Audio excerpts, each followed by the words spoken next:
काळी काळीमा नाही, सूर्य दिवाळी म्हणजे सूर्यप्रकाश.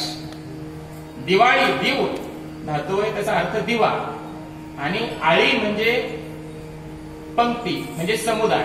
अनेक दिवे लावून अनेक दिव्यांचा समुदाय म्हणजे दिवाळी, आणि त्यातून झालेला लख प्रकाश त्याला दिवाळीचा सण म्हटलं जातं. दिवाळी ही आपल्याला काय सांगते? उपनिषदातील 2 मंत्र सांगतो आणि ज्ञानोबरायांच्या 2 ओव्या सांगतो. मला वाटतंय दिवाळी आपली साजरी होईल.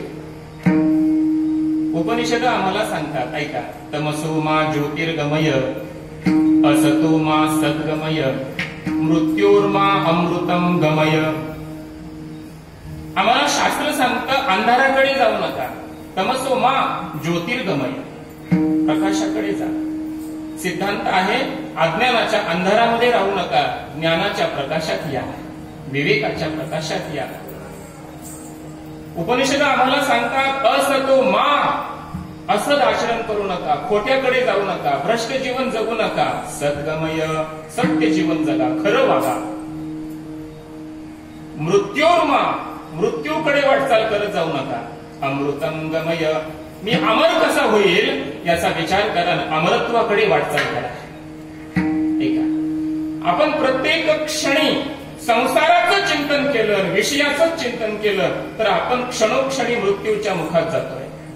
आणि तोच क्षण आम्ही जर परमात्म चिंतनात घालवला, समाजसेवेत घालवला, धर्मसेवेत घालवला, देशसेवेत घालवला, संत सेवेत घालवला, तर तो क्षण आम्हाला मृत्यूकडे घेऊन जाणार नाही, तो क्षण आम्हाला अमरत्वाकडे घेऊन जाईल.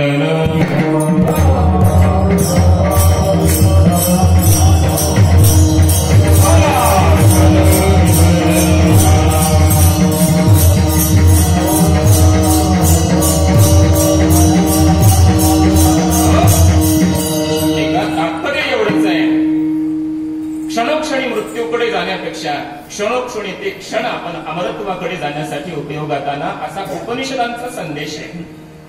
असद आचरण करू नका, सद आचरण करा, आणि अज्ञानाच्या अंधारात राहू नका, ज्ञानाच्या प्रकाशात येण्याचा प्रयत्न करा, असा संदेश देणारा भारतीय संस्कृतीतला सण म्हणजे दिवाळी. दिवाळी आम्हाला सूचित करते प्रकाशात या, प्रकाशात या, ज्ञानात या, विवेकात या, अज्ञानात राहू नका, हे सूचित करते आम्हाला दिवाळी.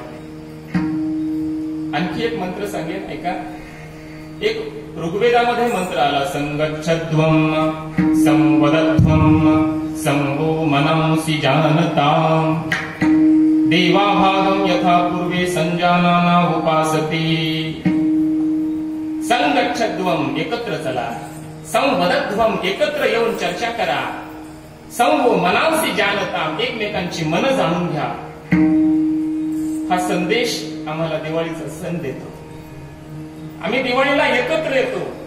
आमच्या मनामध्ये जे एकमेकाविषयीचे गैरसमज व्यवहारामध्ये झालेले असतात, ते सगळे गैरसमज एकत्र आल्याशिवाय कधीही दूर होत नसतात, लक्षात घ्या. म्हणून कधीतरी आपल्या परिवाराने सगळ्यांनी आपण एकत्र आलं पाहिजे. एकत्र येऊन पुन्हा प्रत्येकाने मोबाईल बघत आपापल्या जागेवर बसायचं नाही. शास्त्र सांगतं संवदध्वम, एकत्र या, आणि सम्यक वदध्वम म्हणजे चर्चा करा. सम्यक चर्चा करा, चांगली चर्चा करा, सत चर्चा करा, एकत्र या. आपलं कुटुंब पुढे जाण्यासाठी आपण काय केलं पाहिजे याचा विचार एकत्र येऊन कुटुंबामध्ये करा. आणि संगो मनंसि जानताम, एकमेकांची मन जाणा. केवळ धन पैसा इकडे लक्ष ठेवू नका, ते गरजेचं आहे व्यवहारामध्ये, पण प्रत्येकाची मन, प्रत्येकाच्या भावना, प्रत्येकाच्या आवडी निवडी या सगळ्या गोष्टीकडे लक्ष ठेवा. प्रत्येकाचं मन जाणून घेण्याचा प्रयत्न करा, आणि हा संदेश आम्हाला हा दिवाळीचा सण देतो.